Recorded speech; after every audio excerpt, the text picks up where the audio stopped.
इतने दिनों से आपने एक चीज़ पर ध्यान दिया है?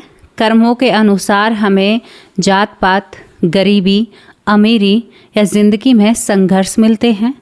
यही वो चीज़ें हैं जो हमारे कर्म के हिसाब से हमें दी जाती हैं और प्रकृति इन सब का हिसाब किताब करती है। हमारे जैसे कर्म होते हैं हमें ऐसी जगह पर जन्म मिलता है। आप सोचिए, आप बहुत अमीर हैं, आपके इशारों पर बहुत सारे नौकर चाकर काम करते हैं। लोग आपके एक इशारे पर सामने वाले को इस दुनिया से दूर भी भेज सकते हैं। आपके कहने पर बहुत कुछ पूरे गांव में बदलता है। अब मैं आपसे कहूं कि आपके हाथों से एकदम से वो सारी चीज़ें छीन ली जाएं तो फिर आपको कैसा महसूस होगा? मन में बड़ा मलाल होगा और एक अजीब सी घुटन महसूस होगी और एक तड़पन शुरू होगी आपके अंदर। आप चाहेंगे वही रुतबा, वही शोहरत, वही पैसा दोबारा होना चाहिए और उसको पाने के लिए आप किसी भी हद तक जा सकते हैं। ये भी मैं विश्वास के साथ कह सकती हूँ। दोस्तों, हम कुछ घटनाएं लेकर आते हैं, कुछ कहानियां लेकर आते हैं और कुछ ऐसे किरदार लेकर आते हैं जो आपके जीवन को बदलने में आपकी बहुत सहायता करते हैं। आज की घटना, कैसे एक करोड़पति व्यक्ति एक बिल्कुल रोडपति बन जाता है, कैसे उसका रुतबा एक पल में उससे छीन लिया जाता है और जिसने छीना था ना, उसका वो करोड़पति कुछ नहीं बिगाड़ पाता है। आज की बड़ी रोचक सी घटना है। इस घटना को जानने के लिए आपको हमारे साथ बिलारी के कुआ खेड़ा गांव में चलना होगा। बिलारी का कुआ खेड़ा गांव, जिसमें एक जाटव परिवार में एक लड़के का जन्म होता है। दोस्तों, यहाँ पर लड़के का जन्म हुआ था और उस लड़के का नाम यहाँ पर अजय रख दिया जाता है। अजय का जन्म होता है, जन्म के साथ उसकी परवरिश आगे चलने लगती है। घर वाले बहुत खुशी मनाते हैं, हमारे घर में बेटे का आगमन हुआ है, शायद हमारी पीढ़ी आगे बढ़ रही है। पुरुष प्रधान देश है, यहाँ पर बेटा होने की खुशी बहुत ज़ोर शोर से मनाई जाती है क्योंकि वो हमारे कुल को आगे बढ़ाने वाला माना जाता है। हालांकि दूसरी तरफ जो बेटी होती है उसके बिना ये कुल आगे बढ़ना बिल्कुल भी संभव नहीं है। लेकिन क्या करें, सोच सोच का यानी फ़र्क है। यहाँ पर धीरे धीरे अजय बड़ा होने लगता है, लेकिन अब यहाँ पर एक समस्या घर वालों के सामने आती है। अजय जो होता है वो गूंगा होता है, यानी वो बोलता नहीं है। वो मतलब इशारे करके लोगों को चीज़ें समझाता है, बिल्कुल भी ठीक से बोलता नहीं है। धीरे धीरे 4 साल का हो जाता है, 3 से 4 का, 4 से 5 साल का, लेकिन समस्या वही, बोलने का सबसे बड़ा मसला था। घर वालों ने सारी चीज़ें कर ली थी। माता पर जीभ चढ़ानी, बहुत सारी चीज़ें, जैसे कोई बताता है कभी चिड़ियों का झूठा पानी, कभी कुछ, तो उसको पूरे गांव में जो लोग होते हैं वो उसको गूंगा भी कहते हैं, बोरा बोरा कहकर बुलाते हैं। अरे बोरा की मम्मी कहाँ जा रही हो, बोरा ऐसा है, बोरा ने आज ऐसा कर दिया, यानी बोरा यानी गूंगा, बोरा शायद उनकी भाषा है। वो लड़का जब 5 साल की उम्र में हो जाता है तो इस बात से बहुत चिढ़ता है कि लोग मुझे बोरा क्यों कहते हैं, यानी जो अजय होता है उसे बहुत तकलीफ होती है। लेकिन बिना बोले तकलीफ कोई कम थोड़े ही कर सकता है, किसी से कह भी नहीं सकता था। जब लोग बोरा कहकर बुलाया करते थे तो एकदम गुस्से में लाल ताता और बहुत गूंगों की तरह करने लगता है। धीरे धीरे और वक्त बीतता है, 5वीं साल में चलता है। एक दिन गांव में किसी की बारात आ रही थी तो दादी उस बाजे को देखने के लिए अपने इस गूंगे पोते को यानी बोरा को अपने साथ लेकर जाती हैं। वो बैठ जाती है, 5 साल के पोते को एक ऐसी जगह पर बैठती है कि उस पोते को गोद में बिठाती है। तू कहीं मत जाना, तू बोलता नहीं है और फिर दिक्कत हो जाएगी, लोग तुम्हें परेशान करते हैं। अब ये बैठा रहता है। जैसे ही दूल्हा आता है, वहाँ पर जो दूल्हा होता है उसे देखकर जो ये बोरा था यानी जो ये अजय था, एकदम से अपने जो दादी होती है उसके गाल पर हाथ रखता है और फिर एकदम से अपनी दादी से कहता है कि दादी, ऐसी बारात तो मेरी बेटी की आई थी। दादी ये शब्द नहीं सुनती है, पहले तो दादी सुनती ही नहीं है, अपने खेल में लगी रहती है, यानी सामने जो बारात की चढ़ित हो रही है उसे देख रही है। लेकिन जब वो 2 बार कहता है कि दादी, ऐसी बारात तो मैं अपने बेटे की भी लेकर गया था और मेरी बेटी की भी आई थी, दादी उन लफ्ज़ों पर गौर फरमाती है। ये लफ्ज़ कहाँ से आए? जो पोता आज तक नहीं बोला था, जिसके लिए बहुत सारी प्रार्थनाएं की थी, जिसने जो कहा था वो किया गया था, वो एकदम से बोलने लगा था। दादी ने कहा, बिट्टन अब दोबारा बोलना, बुरा दोबारा बोलना। चौथा लफ्ज़ इसका होता है, दादी मुझे बुरा मत कहा, मुझे बहुत बुरा लगता है। अब बुरा जब लोग कहते हैं तो मुझे बहुत ही बुरा लगता है। मुझे इस नाम से ना पुकारा जाए। दादी फूली नहीं समाती है। अरे बारात पीछे चढ़ती रहेगी। दादी पोते को लेकर घर भागती है। बेटे की बहू से कहती है, देखो तुम्हारे बेटे की जुबान लेकर आई हूँ, तुम्हारा बेटा बोलने लगा है। अपने बेटे से कहती है, हमारा बोरा बोलने लगा है। फिर दादी मुंह पर उंगली रखती है, अरे इसने मना किया है। लेकिन माँ को इस बात का यकीन नहीं हो रहा था कि बोरा कैसे बोल सकता है, वो तो बोलता ही नहीं है। जब बोरा ने जाकर कहा, अजय ने कहा कि माँ, तो माँ की आंखें भर आती हैं। अरे वाह माँ जी, ये तो सच में ही बोलता है। अरे मेरी मन्नत पूरी हो गई। तभी ये लड़का रोने लगता है और कहता है कि मैं तुम्हारा नहीं हूँ। मैं बोलने भले लगा हूँ, लेकिन बहुत तड़प रहा था बोलने के लिए। आज मेरा बोल निकला है और आज मुझे बहुत सारी चीज़ें याद आई हैं। एक बारात को देखकर एक लड़के की जो मानसिक या दिमाग में जो चीज़ें चल रही थी वो सच में ही सोच से परे थी। उसने कहा कि मेरी बेटी है जो बिना, मैं उसकी शादी करना चाहता हूँ और उसकी शादी मैंने एक और बेटी की करी थी। मेरे एक परिवार है और हमारे पास बहुत सारी ज़मीन जायदाद हैं। मैं तो बहुत अमीर व्यक्ति हूँ, मेरे पास तो बहुत धन संपत्ति है और मैंने अपने बेटे की शादी की थी, बेटी की शादी की थी और इससे तो बहुत तगड़ी बारात थी। जो कहीं बोलता नहीं था आज बोला भी, तो क्या बोला? घर वाले क्या बात कर रहा है? लगता है जुबान तो आ गई है लेकिन मानसिक हालत ठीक नहीं है, दिमाग पर कोई असर हुआ है। शायद किसी भूत ने मेरे बेटे पर कब्जा किया है, शायद किसी की नज़र लग चुकी है। माँ एक बाबा के पास जाती है, बाबा मेरा बेटा ऐसी हरकतें कर रहा है, मेरा बेटा ठीक नहीं है, कोई दिक्कत है। बाबा वहाँ पर झाड़ा लगाता है, भभूत लगाता है। हाँ बेटी, तुम्हारे बेटे पर किसी ऊपरी शाय का चक्कर है। घर लेकर आती है, लेकिन बातें वहीं, मुझे तो जाना है, मैं इस गांव का हूँ ही नहीं, कुआखेड़ा गांव का मैं हूँ ही नहीं। मैं तो बहुत बड़ा ज़मींदार था, मैं ठाकुर था, मेरे पास बहुत ज़मीन थी। अब ठाकुरों के किस्से तो आप लोगों ने सुने हैं और आप लोग जानते भी हैं। ये कहता है कि अरे तुम लोग तो अलग हो। मैं उस दिन से सोचता था लेकिन बोल नहीं पाता था, नहीं मैं तुम्हारा नहीं हूँ। दूसरी बार माँ एक वैद्य के पास जाती है, डॉक्टर के पास जाती है। वहाँ से भी डॉक्टर ने कहा, वैद्य ने कहा कि बिल्कुल ठीक है, बच्चे को कोई वैसी प्रॉब्लम तो नहीं है, परेशानी नहीं है। माँ घर आकर रोने लगती है, हाय राम, कौन डायन है जो मेरे बेटे को खाना चाहती है? मेरे बेटे के ऊपर किसी ने कुछ कराया धराया है। ये लड़का जो 5 साल का था अपनी माँ के पास बैठता है और आंखों में आंसू होते हैं और माँ की आंखों के आंसू पहुँचते हुए कहता है कि माँ आप भ्रम में मत जियो, मेरे ऊपर किसी ने कुछ भी नहीं कराया है, मैं बिल्कुल तुम्हारा ही बेटा हूँ, लेकिन मेरा एक दूसरा परिवार है। मैं यहाँ पर ठाकुर हूँ, भोरे सिंह, यानी भोरे सिंह ठाकुर मेरा नाम है। अगर आपको यकीन ना हो तो माँ मेरे ऊपर कोई भी साया नहीं है, कोई भी भूत प्रेत नहीं है। आपको यकीन ना हो तो आप यहाँ पर जो कचला घाट है, कचला घाट के पास यहाँ पर जो सोर, यानी सोर भी कहते हैं, सौरभ भी कहते हैं, सौरभ नाम का एक कस्बा, जिसे गांव कस्बा दोनों तरह से बोल लेते हैं, मैं उसका रहने वाला हूँ। और वहाँ पर मेरे पास 300 बीघी ज़मीन थी और मेरे पास एक बहुत बड़ा आम का बाग भी था। मैं तो बहुत धनी व्यक्ति था, लेकिन मेरी मृत्यु हो जाती है और मैं आपके घर आ जाता हूँ। माँ, मेरे मरने के 15 दिन बाद ही मैं आपके घर प्रवेश कर जाता हूँ। आपके गर्भ में 17वें दिन मेरा जन्म हो जाता है। इसने ये बातें अपनी माँ से कही। माँ, आप उस चीज़ को नहीं देख रही हैं जो मैंने देखा है, शायद मैंने खुली आंखों से देखा है। हाँ, मैं तेरा लाडला हूँ, तेरा बेटा हूँ, लेकिन मुझे वहाँ की तड़पन लगती है। अब मैं बोलने लगा हूँ, मेरे बच्चे हैं। इसने कहा कि मेरे करीबन 3 बच्चे हैं, 2 लड़के और 1 लड़की है, मुझे उनसे भी मिलना है। दोनों लड़के की शादी मैंने बड़ी धूमधाम से करी थी और माँ हमारा तो बहुत अच्छा परिवार था। हमारे पास पैसों की कोई कमी नहीं थी, ज़मीन जायदाद, मेरी घोड़ी, मेरे बैल भूखे होंगे, कौन खाना खिला रहा होगा?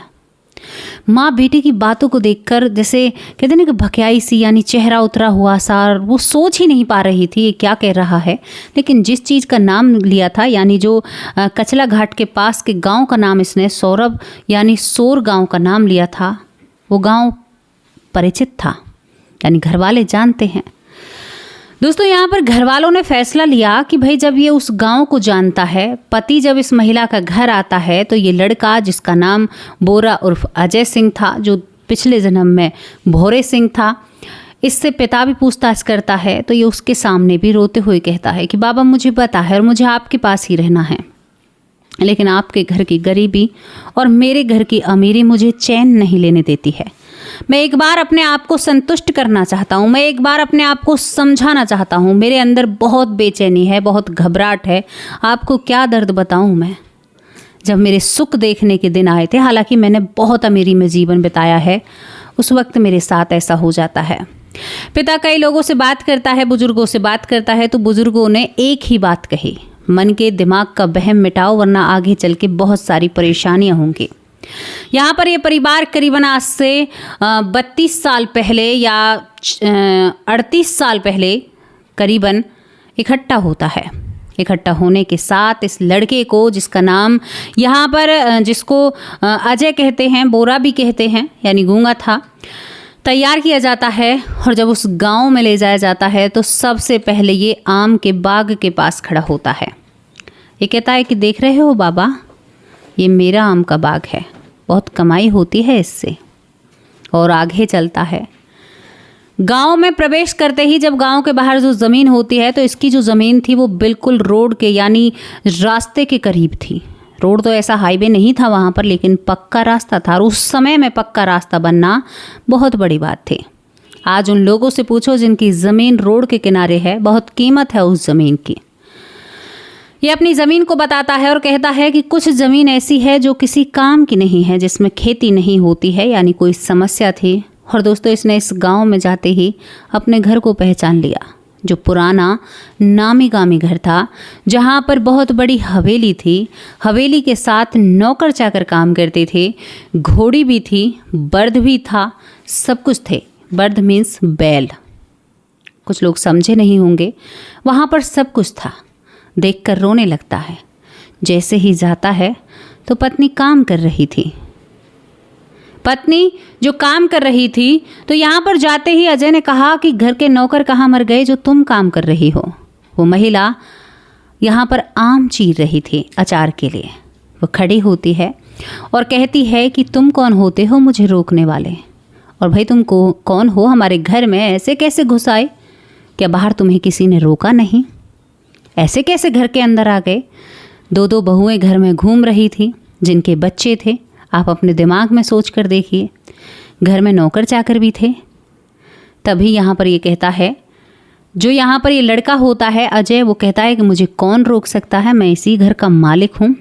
क्या भूल गई हो भोरे सिंह को तुम? महिला कहती है, भोरे सिंह? तुम मेरे पति को कैसे जानते हो? तुम मेरे पति को कैसे जानते हो? तभी वो अपनी पत्नी से कहता है, क्यों नहीं जानता, मैं तुम्हें भी जानता हूँ, तेरे 2 बेटों को भी जानता हूँ, तेरी बेटी को भी जानता हूँ, और कहाँ वो ब्याही है यानी शादी हुई है उसे भी जानता हूँ। तेरे हर घर के कोने को जानता हूँ। कहाँ चलना चाहती है? अपने कमरे की तरफ। मोटी मोटी दीवारें, वो पुराने ज़माने के गेट जो चरमराते हुए खुलते हैं, जिन्हें देखकर शायद मन अपने आप प्रसन्न हो जाए। हर कोने में उछलता कूदता है। लेकिन यहाँ पर जो ठकुराइन थी वो कहती, अरे भाई लाज शर्म नहीं है, हमारे घर में प्रवेश कैसे कर सकते हो? तभी ये भाग कर आता है और ठकुराइन के कान में बात कहता है, खोलूं सबके सामने राज, बताऊं सबको कि मैं और तुम कैसे रहा करते थे? ठकुराइन होती है वो थोड़ी सी शर्म आती है, कहती है कि सच में ही? वो कहता है कि हाँ, मेरा जन्म हुआ है, हिसाब लगाओ, मैं उस दिन मरा था, तुम्हें पता है मैं कैसे मरा था? सबके मन में एक सवाल, मृत्यु कैसे हुई? अब तक आपको भी सोच विचार आ रहे होंगे कि मृत्यु कैसे हुई। जैसे ही मृत्यु का नाम आता है, वैसे ही अजय सिंह, बोरा सिंह, यहाँ पर बोहरे सिंह, उसकी आंखों में बोहरे ठाकुर आंसू आ जाते हैं। वो कहता है कि मुझे उम्मीद नहीं थी। अब वो कहती है कि अच्छा ठीक है, तुमने जो बातें बताई वो बहुत ही ज़्यादा खास थी, या हमारे कमरे की बात थी, तो ये और बताओ मेरे पति की मृत्यु कैसे? उसने कहा, जब इतना करीब का बता दिया तो क्या मृत्यु का नहीं बता पाऊँगा? याद कर, मैं सुबह सुबह आम के बाग में गया था, आम के बाग में, क्योंकि पहले घर में शौचालय नहीं थे, लोग शौच के लिए बाहर जाया करते थे। वो कहता है कि मैं सुबह 7 बजे का वक्त था, लेकिन मेरा आम का बाग था, किसी को आना अंदर मतलब कोई अंदर नहीं आता था ज़्यादा, क्योंकि उस आम के बाग में अक्सर कहा जाता था कि भेड़िए घूमते हैं। वो कहता है कि मैं उस दिन गया, सामने भेड़िया था और भेड़िया ने मुझ पर वार कर दिया, मुझे वहीं पर मार दिया, मुझे काट दिया। बहुत बुरी तरह से मरा था मैं, मुझे पता है भेड़िए ने मुझे मारा था और ऐसे तुम्हारे पति बोहरे सिंह की मृत्यु हुई है। बताओ हुई है कि नहीं। इन बातों को सुनकर ठकुराइन जो होती है वो रोने लगती है, कहती है कि तुमने आज जख्म ताज़ा कर दिए। उनके बिना जिंदगी बहुत अधूरी है। तुम्हें उनके रूप में देख नहीं पा रही हूँ, शर्मिंदगी महसूस हो रही है, सोच रही हूँ तुमसे क्या कहूँ, बच्चा कहूँ या पति कहूँ। कंधे में कंधा मारते हुए जो कमर तक कंधा जा रहा था, कहता है हूँ तो मैं पति ही। हाँ, ये बात है कि जब शरीर 52 साल की उम्र में था, शायद जवान भी था, लेकिन आज ये शरीर 5 वर्ष की उम्र में है। जो चीज़ें मुझे नहीं जाननी चाहिए थी, जिन चीज़ों के बारे में मुझे मालूम नहीं होना चाहिए था, उन चीज़ों को मैं आज जानता हूँ, उनके बारे में सब कुछ जानता हूँ। तू माने या ना माने, लेकिन मैं तेरा पति हूँ। कुछ पैसों का जिक्र किया। उसने कहा कि फलाने के पास हमारे इतने पैसे थे। यहाँ पर एक और व्यक्ति था जो लोगों पर से, यानी लोगों को ब्याज पर पैसे दिया करता था। ब्याजी उनको बोला करते थे। किस्तों में यानी इकट्ठे वो पैसे दिया करते थे ज़रूरतमंद लोगों को, और उनसे ब्याज में वो पैसा यानी किस्तों में वसूला करते थे। और जब वो किस्त नहीं दे पाते थे तो उनकी ज़मीन को अपने पास रख लिया करते थे, जो इस व्यक्ति का यानी बोहरे सिंह का, यानी ठाकुर बोहरे सिंह का खास आदमी था। ये उस व्यक्ति को बुलाता है, कहता है कि बता तेरे पास इतने पैसे हैं, तुमने अपनी मालकिन को दिए हैं कि नहीं दिए हैं। जब ये सारी बातें वो व्यक्ति सुनता है, वो चरणों में आगे पड़ता है और कहता है ठाकुर साहब माफ़ कर दीजिए, वो पैसे नहीं दिए। इस लड़के ने अपनी बंदूकों का भी जिक्र किया जो दुनाली दीवार पर टकी रहा करती थी, क्योंकि इसका एक रुतबा था, घोड़ी पर ये चला करता था, और जब ये निकला करता था तो लोग इनको सलामी ठोका करते थे, अपनी गर्दन नीचे किया करते थे। लेकिन इसको दुख होता है, तकलीफ होती है। पत्नी से कहता है तुम्हारे सामने पूरे सबूत रख दिए हैं, लेकिन अब मैं दोबारा तुम्हारे इस घर में कदम नहीं रखूँगा। सारे वास्ते तुमसे यहीं ख़त्म करने वाला हूँ। क्यों? क्योंकि अगर मैं यहाँ पर आऊँगा तो ये ज़िंदगी मुझे चैन से जीने नहीं देगी, क्योंकि जहाँ पर मैं आया हूँ ना, वहाँ पर कोई भी ऐसी चीज़ नहीं है जिससे मेरे मन को शांति मिले। लेकिन इस मन को मुझे काबू में करना होगा। हालांकि ये मन मेरे यानी बस की बात नहीं है, लेकिन करने की कोशिश करूँगा। 5 साल के बच्चे की जब इतनी समझदारी भरी बातें सुनते हैं ना, तो ये बातें सर से ऊपर जाती हैं।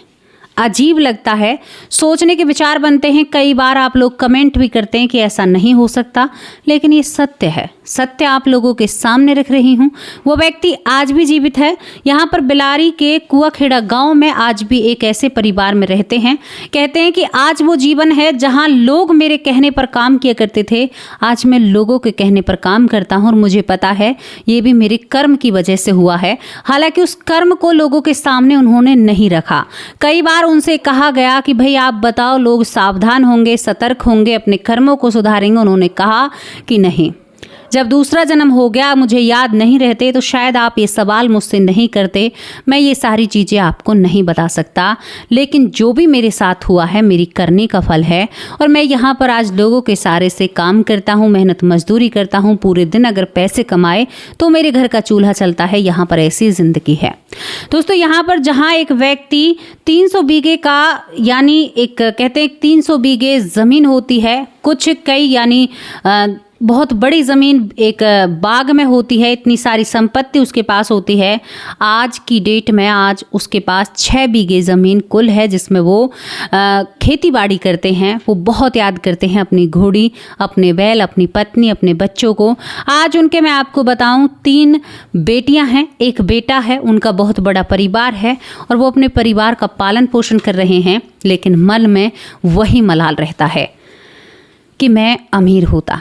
तो है ना वही बात, कर्मों के हिसाब से अमीरी, गरीबी, जात पात, क्योंकि यहाँ पर प्रकृति ने ये सारी चीज़ें बना रखी हैं। ये उनके नियम हैं, इन नियमों का हमें पालन करना होगा। हाँ, हमें इन नियमों के अंतर्गत रहकर अपने आप को संभालना होगा, अपने आप को बिल्कुल ऐसा बनाना होगा कि भगवान भी आपसे मिले ना तो ये कहें कि भक्त तुमसे अच्छा कोई नहीं है। बन सकते हो आप ऐसा? बनना है और बनना होगा। बताइए आपको ये कहानी। उसके बाद यहाँ पर मैं आपको बताऊं, जो ये अजय सिंह बोरा सिंह कभी भी उस जिंदगी में नहीं गया जो बोहरे सिंह ठाकुर की जिंदगी थी। कभी भी दोबारा उस जिंदगी में लौट कर नहीं जाता है, अपने सच को स्वीकारता है, मन को शांति देता है और जीवन में आगे बढ़ता है। तो बताइए इस घटना को, ये घटना आपको कैसी लगी? ये सच्ची घटना हमने आप लोगों के सामने रखी है। विश्वास ना हो तो आप उनसे मिलकर आ सकते हैं और उनसे बात भी कर सकते हैं। अपनी राय लिखकर जरूर जाना। अब आप लोगों से विदा लेती हूँ, कल हाजिर होंगे एक सच्ची अच्छी स्टोरी के साथ। तब तक के लिए नमस्कार, जय हिंद। ये घटना जैसी भी लगी हो ना, अपनी राय लिखकर जरूर भेज।